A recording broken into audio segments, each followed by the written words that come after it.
A lo largo de la historia, descubrimientos arqueológicos emblemáticos fueron mostrados al público sin ningún inconveniente, pero de otros lugares, ya sea por política u otros intereses más oscuros, intentan seguir ocultándolo. Es el caso del que nos ocuparemos hoy, convirtiéndolo en una conspiración más, debido al silencio absoluto que algunas autoridades intentan mantener, pero tanto las personas involucradas como los testigos presenciales y habitantes de la zona confirman su existencia. El misterio de los montes Buceggi. Esto es Contacto con la Ciencia, programa de divulgación.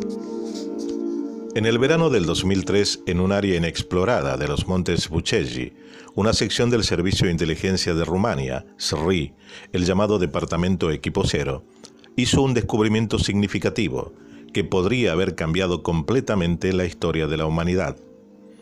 Las presiones que Estados Unidos ejerció sobre el gobierno de Rumania para que este descubrimiento no se diera a conocer al mundo, llevó a un acuerdo temporal entre ambos países y a una inusual colaboración científica y militar. La situación se complicó aún más a raíz de la interferencia de la Orden de los Illuminati, quienes intentaron tomar el control tanto del lugar del descubrimiento como de la expedición rumano-americana. César Brad, el experto que dedicó años de investigación a fenómenos extraños, director de las operaciones estratégicas de máxima importancia del Estado rumano, es el personaje de los increíbles acontecimientos que ocurrieron en los montes Buceggi, y también de dos memorables encuentros con un alto representante de los Illuminati y miembro del grupo Bilderberg. En mayo de 2003, un importante personaje visitó a César para un asunto muy especial. La petición del encuentro vino a través del SRI, el Servicio de Inteligencia Rumania, como resultado de la intervención del gobierno rumano. El personaje era extranjero, pero hablaba bien el rumano y conocía bien Rumania. El SRI solo sabía que era miembro de una logia masónica muy importante de Italia, que cuenta con nobleza de alto rango y una fuerte influencia financiera en Rumania. Su influencia política también era muy elevada, puesto que consiguió penetrar el muro protector de los agentes del SRI y llegar al Departamento Cero. César notó una fuerte presión y pesadez alrededor de este hombre. Estaba rodeada de una nube de radiación densa y desagradable que ocultaba sus verdaderas intenciones. Un helicóptero había traído a este hombre. Llevaba un bastón con el mango de marfil e incrustaciones de oro. Su expresión era dura y sus ojos verdes irradiaban una frialdad inusual, lo que producía un efecto extraño, según dijo César. Se presentó como el señor Mazzini, se mostraba muy seguro de sí mismo y daba la impresión de estar acostumbrado a dar órdenes. Dirigía una de las logias masónicas más venerables e importantes de Europa, una de las organizaciones masónicas más influyentes del mundo, el grupo Bilderberg. Mazzini entró directamente en el tema, diciendo que la gente era de dos tipos, los que pueden ser manipulados y dirigidos, la mayoría, y los otros, que poseen ciertas virtudes y una fuerte personalidad.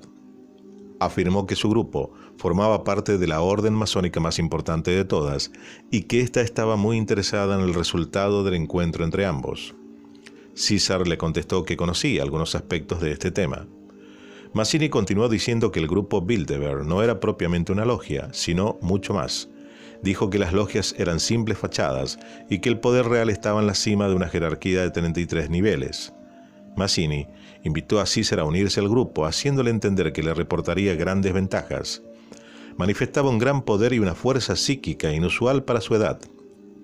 Desgraciadamente, para él, su poder se centraba en una gran arrogancia y un sentimiento de superioridad hacia los demás.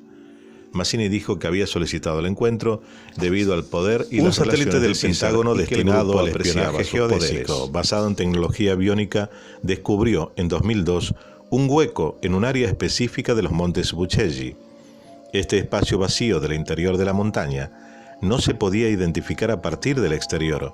Empezaba directamente dentro de la montaña, a una cierta distancia de la ladera, y tenía la forma de un túnel bien hecho, con un recorrido perfectamente marcado. El escaneo que el satélite hizo de la montaña mostraba dos grandes barreras energéticas, dos estructuras de separación formadas de energía artificial. La primera era como una pared que bloqueaba el acceso al túnel. La segunda era enorme, como una bóveda o una semiesfera situada al final del túnel, cerca del centro de la montaña. Mazzini se dio cuenta de que allí había algo de extrema importancia y que estaba muy bien protegido. Todo el túnel y la bóveda estaban situados en el mismo plano, paralelo al suelo, y la estructura de separación era vertical y semiesférica, siguiendo la forma de la roca de la cima de los montes, llamada Babele. De hecho, la inclinación de la estructura vertical acababa a unos 40 metros entre la roca Babele y la roca Esfinge de los montes Buceggi. El equipo del Pentágono vio que la barrera de energía semiesférica tenía la misma frecuencia vibratoria y la misma forma que otra estructura subterránea muy secreta que había descubierto anteriormente en Bagdad, Irak. Poco después de este descubrimiento estalló la guerra de Irak y unos meses más tarde los americanos tuvieron acceso al mayor secreto de la zona, sobre el que los iraquíes no sabían nada. Mazzini dijo que lo que se encontraba allí tenía que ver con el misterioso pasado de la Tierra y la historia de la organización a la que él pertenecía. Cuando la investigación del Pentágono advirtió la similitud de la estructura subterránea cerca de Bagdad y la de Buceggi, Mazzini y la logia masónica a la que pertenecía de pronto se llenaron de ansiedad. Estuvieron a punto de un ataque de nervios al saber que esta estructura, mucho más grande y compleja que la de Irak, estaba en territorio rumano. Mazzini aportó el plan adecuado para llegar al túnel, tal como habían calculado los expertos del Pentágono. La entrada era posible a cerca de 60 o 70 metros de distancia de la primera barrera energética en el lado de la montaña. Mazzini prometió tecnología militar americana ultra sofisticada para conseguir perforar la primera barrera energética. Era una máquina muy potente que perforaba rocas a alta velocidad con un fuerte chorro de plasma y un campo magnético rotativo. Mazzini exigió absoluta discreción sobre el tema. Al principio, la máquina que hacía la perforación mostraba una extraña desviación del campo magnético, pero más tarde corrigió su trayectoria. La entrada parecía una estación de metro, con las paredes pulidas y llevaba al enigmático túnel descubierto por el satélite.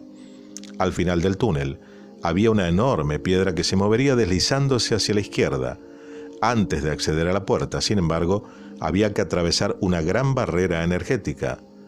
3 personas del primer equipo especial de intervención estuvieron muy cerca de la barrera invisible. La tocaron por imprudencia y murieron de paro cardíaco al instante. Cualquier objeto, ya sea piedra, plástico, metal o madera que la tocara, se convertía inmediatamente en fino polvo. Se presentaron también al lugar 2 generales del Pentágono y el consejero de la presidencia de Estados Unidos. Dando golpes al triángulo desde el centro de la roca cuadrada y pulida, César puso en marcha la gran puerta de piedra que en silencio se deslizó dentro de la pared. Este único gesto desconectó la barrera energética y abrió la puerta de piedra. Ahora se podía ver la galería en todo su esplendor, aunque no había ninguna fuente de luz. La gran galería estaba igual iluminada. Después de desconectar la barrera energética, sin embargo, el gran escudo semiesférico del lado opuesto de la cámara de pronto subió su vibración y empezó a emitir una radiación más alta. Observando detenidamente la pared dentro de la gran galería, se veía que aunque parecía sintética, algo orgánico formaba parte también de ella. Tenía el color del aceite, pero sus reflejos eran verdes e incluso azules. El material de la pared era algo rugoso al tacto y no se podía rascar ni doblar. Resistía a cualquier intento de rotura, pinchazo o corte. Las llamas de fuego se autoabsorbían de manera extraña. De hecho, el fuego no prendía en este material. Era una mezcla de materia orgánica e inorgánica. A unos 85 metros, la galería de pronto se dirigía a la derecha en un ángulo cerrado. A lo lejos se veía una luz azul que brillaba como una estrella. Esta luz era solo el reflejo del escudo protector de energía. Al asesor en seguridad nacional de Estados Unidos le llegó la notificación de que el escudo energético de Irak en Bagdad se había activado de golpe y vibraba a una alta frecuencia. Delante del escudo apareció un holograma de la Tierra que dibujaba progresivamente el continente europeo. Luego se dirigía al sudeste, a los montes Buceggi de Rumania, y finalmente mostraba la localización de la galería.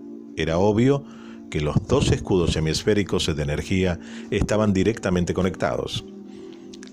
En este punto, la presidencia de Estados Unidos fue advertida de lo que ocurría y se puso en contacto con la diplomacia de Rumania a través del servicio de inteligencia. En solo 20 minutos, toda la operación quedó al descubierto. El plan de Mazzini se había ido al agua. En un principio ellos querían tener el control de la operación, pero los políticos rumanos, que tenían derecho a estar al corriente del asunto, se asustaron y no supieron hacer frente a los acontecimientos. La tensión diplomática fue subiendo, y más todavía aún cuando Washington exigió comunicarse urgentemente con los generales del Pentágono que estaban en el escenario de la operación. La reunión urgente del Consejo Supremo para la Defensa generó una oleada de apoyo hacia el Departamento Cero. La mayoría de los presentes a la reunión estaban conmocionados por la noticia que acababan de recibir. La comisión decidió continuar la investigación y hacer el inventario de todo lo encontrado en la Gran Galería, pero bajo la supervisión del Departamento Cero. Desde Bucarest llegaron un montón de órdenes que se contradecían, algunas muy contundentes, otras más escurridizas, pero todas delatando la gran tensión de fondo. Los miembros del comité estaban reunidos permanentemente y en contacto con los que estaban en el Monte Buceggi. Después de discutir el tema desde todos los ángulos posibles, decidieron hacer público el descubrimiento. El Estado de Rumania iba a hacer una declaración formal al mundo entero, pero algunos miembros del comité se opusieron rotundamente a ello. Cuando se informó a la diplomacia americana de que Rumania iba a dar la noticia de los descubrimientos a los medios de comunicación del mundo, se hizo el caos. La Casa Blanca se puso en contacto telefónico con el presidente y en pocas horas Estados Unidos bloqueó todas las transacciones financieras con Rumania y el acceso a todas las instituciones financieras. Rumania estuvo a punto de declarar el estado de emergencia en los Montes Buceggi y la capital. Las reuniones entre los representantes de Estados Unidos que llegaron a Bucarest y el Departamento de Emergencia de Rumania se desarrollaron sin la presencia de un intérprete. Las conversaciones fueron muy violentas, todo el mundo chillaba y los americanos amenazaron varias veces con tomar represalias en contra de Rumania. El resto de países del mundo no sabían nada de lo que estaba ocurriendo, y los americanos sabían muy bien que algunos países muy poderosos iban a estar a favor de Rumania y apoyar la inmediata publicación de los descubrimientos. La declaración oficial habría demostrado al mundo el descubrimiento de los Montes Buceggi, con fotos y toda la información necesaria. Se pensaba invitar a los principales científicos e investigadores del planeta. Lo más importante de todo es que se habría revelado el verdadero origen de la humanidad y la verdad sobre la historia, casi absolutamente falsa, que conocemos. Los americanos reaccionaron muy mal porque esta declaración en pocos segundos habría acabado con la influencia y poder internacional que ejercen hasta hoy y habría sumido a la población norteamericana en el caos. Esta fue la razón más importante que arguyeron, la de no sembrar el pánico. Se olvidaron, no obstante, de ver que ese estado de angustia y posible desorden social no era más que el resultado automático de cientos de años de engaño y manipulación deliberados por parte de las multinacionales e incluso de la masonería. También intervino el Papa, llamando a la moderación antes de que la humanidad diera ese gran paso fundamental. Desde el Vaticano se prometió ofrecer ciertos documentos de gran importancia al Estado de Rumania, procedentes del antiguo archivo papal, que demostraban la importancia del descubrimiento de los Montes Buceggi. Después de 24 horas de conversaciones, Rumania y Estados Unidos llegaron a un acuerdo y decidieron cooperar bajo condiciones precisas. Rumania tenía que aplazar la declaración e ir presentando los hechos paulatinamente al mundo. La Gran Galería terminaba abruptamente en una gran cámara de 30 metros de altura y 100 metros de longitud. La sala era más pequeña que la de la entrada a la montaña y estaba protegida por el escudo de energía. Conforme se avanzaba hacia el escudo, una parte del mismo desaparecía a modo de puerta, permitiendo el acceso a la habitación. El escudo protegía la habitación de cualquier tipo de influencia externa. Una vez en el interior, el escudo se volvía compacto y aparecía como una pared de tono blanco dorado. En la parte de atrás, el escudo no llegaba al suelo como en la parte de adelante, porque había una pared de piedra. La pared tenía entre 10 y 12 metros de altura y de ahí salían 3 enormes túneles, uno frontal y los otros de manera simétrica a ambos lados. iluminados por una luz difusa de tono verdoso. El acceso a estos túneles estaba terminantemente prohibido por el protocolo secreto que firmaron Rumania y Estados Unidos. En la sala de entrada había situadas, a lo largo de ambas paredes, a derecha e izquierda, siguiendo la curvatura interna, unas enormes mesas de piedra. Ninguna de ellas tenía una altura de menos de 2 metros. Encima se encontraban tallados en relieve con precisión diferentes signos de una escritura desconocida, cuyos caracteres eran parecidos a la antigua escritura cuneiforme. La escritura incorporaba símbolos más generales, como triángulos y círculos, y aunque no estaban pintados, resaltaban visualmente con una radiación fluorescente de colores que era diferente en cada mesa. Había 5 mesas a cada lado de la sala. Encima de algunas de ellas, habían objetos que parecían herramientas. Desde muchas de las mesas descendían hasta el suelo una serie de cables de un blanco traslúcido que iban a parar a unas cajas rectangulares de un material plateado brillante. Las cajas estaban dispuestas directamente en el suelo. Los cables eran extremadamente flexibles y ligeros y se veía unas luces pulsando que circulaban a lo largo de ellos. Cuando se aproximaba a alguna de las mesas, se activaba una proyección holográfica que mostraba aspectos de un determinado campo científico. Las imágenes tridimensionales eran perfectas y muy grandes, de casi 2,5 metros de altura. Las proyecciones se ponían en marcha por sí mismas, pero eran interactivas, ya que dependían de quien interactuaba con las mesas, tocando su superficie. Desde encima de una tarima traída especialmente se podía ver la superficie de las mesas. Estaban cubiertas por una película de un material vidrioso que se dividía en una serie de grandes cuadrados unidos por líneas rectas, formando una especie de rejilla. En una mesa aparecía como tema la biología y la imagen proyectada era de plantas y animales, con especímenes completamente desconocidos. Dando un golpecito en uno de los cuadrados, el holograma mostraba la estructura del cuerpo humano, con imágenes holográficas de varias áreas del cuerpo en rotación. Otros cuadrados mostraban proyecciones de otro tipo de seres, en cuerpos celestiales. Si se daba un golpecito simultáneamente a 2 cuadrados diferentes, aparecía un análisis científico del ADN de los seres y las posibilidades de compatibilidad entre ellos. En las líneas verticales laterales se leían las explicaciones, en la misma extraña escritura, y al final aparecía la forma mutante resultante de la combinación de los 2 códigos genéticos más probables. Los seres que construyeron todo este edificio tenían que ser muy altos, si no se explicaba el gran tamaño de todos los objetos de la sala de proyección. Una confirmación de la existencia de los gigantes en Rumania se puede encontrar en un periódico llamado justamente El Periódico. El equipo periodístico estaba acompañado por el investigador Vasile Rudan, según el cual las historias de la gente del pueblo de Bosiuru sobre los gigantes que vivieron en esas tierras cuentan con pruebas auténticas. Un cementerio con esqueletos gigantes se descubrió por casualidad hace más de 20 años. Cuando en un pueblo Skayeni plantaron manzanos. Al cavar en una colina, los habitantes del lugar descubrieron enormes esqueletos que medían unos 2,40 metros y más. Dragoi Ili, una de las personas que trabajó en el manzanar, llevó a los investigadores al lugar. La inclinada ladera donde estaban plantados los árboles estaba inundada de barro. Al llegar, Ili le mostró el huerto. Todo está lleno de tumbas de gigantes, dijo.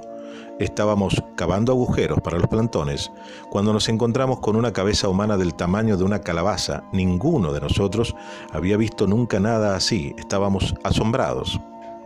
Seguimos cavando y encontramos los huesos de unos pies, grande como el tronco de los viñedos. El muerto tenía que ser muy grande, enfatizó. Volviendo la sala a cada lado de la misma se hallaban 5 mesas enormes y en cada una de ellas había pantallas sobre diferentes temas de física, cosmología, astronomía, arquitectura, tecnología, las diferentes razas de seres inteligentes que según parece no eran todos humanos, y la religión. Daba la impresión de estar en la enorme biblioteca del universo. En medio de la sala había un podium instalado en un aparato que podía ser un amplificador de energía del pensamiento. A continuación había un panel con una serie de símbolos geométricos de diferentes colores. El panel tenía 2 palancas que podían activarse para dar una orden. En su centro había un botón rojo que destacaba por encima de los demás. La función del botón era mostrar, en una explicación holográfica, una imagen de la Tierra desde una altura de 25 kilómetros, con los montes Cárpatos. Grandes cantidades de agua fluían hacia las zonas bajas y llanuras hasta que quedaba todo completamente inundado. Entonces, desde el territorio de la actual Rumania y parte de Hungría y Ucrania, aparecían ríos gigantes desde todas las direcciones que iban a las montañas y a la meseta de Transilvania. A partir de ahí, la imagen se centraba todavía más en Rumania. Prácticamente todo el territorio quedaba inundado y se formaba un mar. Solo sobresalían 5 picos de montañas como pequeños islotes. Activando las palancas del panel, las aguas retrocedían de todo el territorio y se dirigían a un mismo punto de las montañas del macizo Rezesat-Gudna. Estábamos ante un verdadero manual. Detrás del panel de mando había un espacio de 3 metros por 3 en el que se hallaba colocada una ánfora, cuyo contenido era probablemente el descubrimiento más importante de todos. Eso era lo que Mazzini para sí mismo quería y para la élite masónica. El ánfora estaba llena de un fino polvo blanco. Los investigadores encontraron que la sustancia tenía una estructura cristalina desconocida de oro monoatómico, muy difícil de obtener especialmente en su fórmula de gran pureza. Mazzini tuvo conocimiento de la existencia del ánfora incluso antes de penetrar en la habitación. Incluso el oro en polvo en su forma pura estimulaba ampliamente ciertas vibraciones y el intercambio de energía a nivel celular y neuronal. Ello produce un acelerado proceso de rejuvenecimiento. Teóricamente, un hombre puede vivir en el mismo cuerpo físico durante miles de años siempre y cuando consuma de vez en cuando una cantidad estipulada de oro monoatómico en polvo. Esto explica muchos aspectos misteriosos de la increíble longevidad de algunos personajes importantes y muestra las intenciones ocultas de la élite masónica mundial.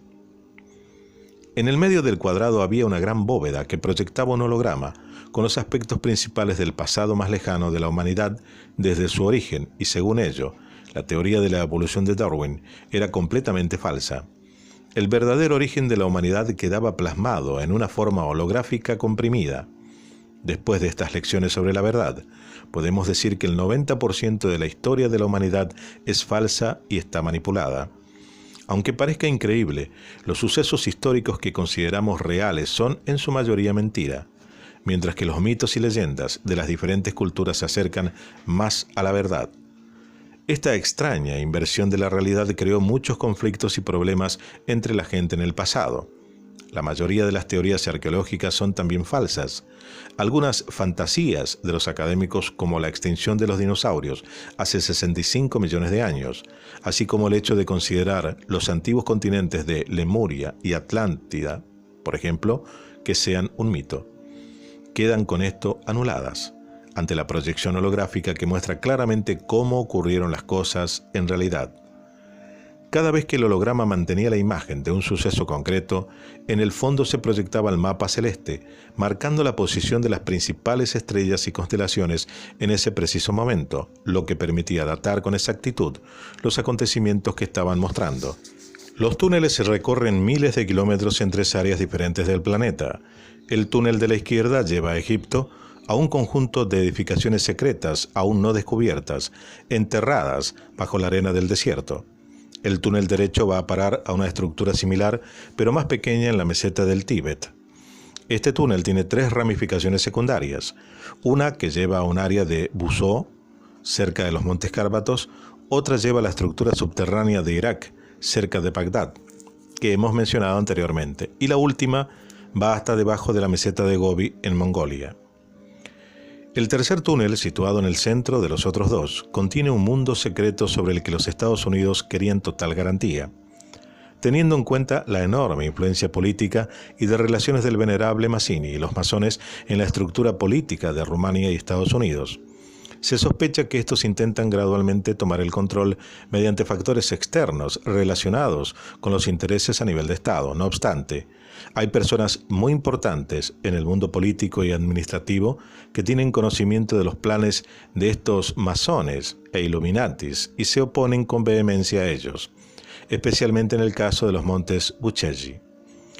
El túnel central que se dirige hacia el centro del planeta puede que proporcione información sobre el origen de la estructura interior de la montaña y quienes la construyeron. Se habían puesto en marcha intensos preparativos para expediciones que iban a explorar los 3 túneles de la siguiente manera. La primera expedición se dirigiría a Egipto, la segunda al Tíbet y la tercera al centro de la Tierra. A pesar de los años transcurridos y de la promesa hecha por el gobierno rumano de ir dando a conocer de a poco información sobre lo encontrado en el monte Buceggi, la presión de aquellos países involucrados persiguiendo quién sabe qué oscuros intereses siguen presionando para que esto continúe vedado al público, demostrando una vez más que la culpa de todo por falta de conocimientos son de los que nos gobiernan. A modo de ejemplo, en el año 2009 una conocida televisión local rumana presentó brevemente los sucesos que nombramos aquí.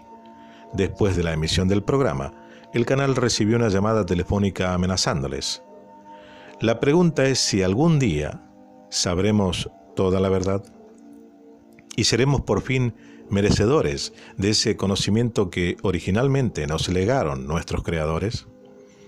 ¿O seguiremos siendo marionetas del sistema hasta que se diga basta? Solo el tiempo nos lo dirá, y allí estaremos nosotros para divulgarlo. Esto fue Contacto con la Ciencia, programa de divulgación. Suscríbase.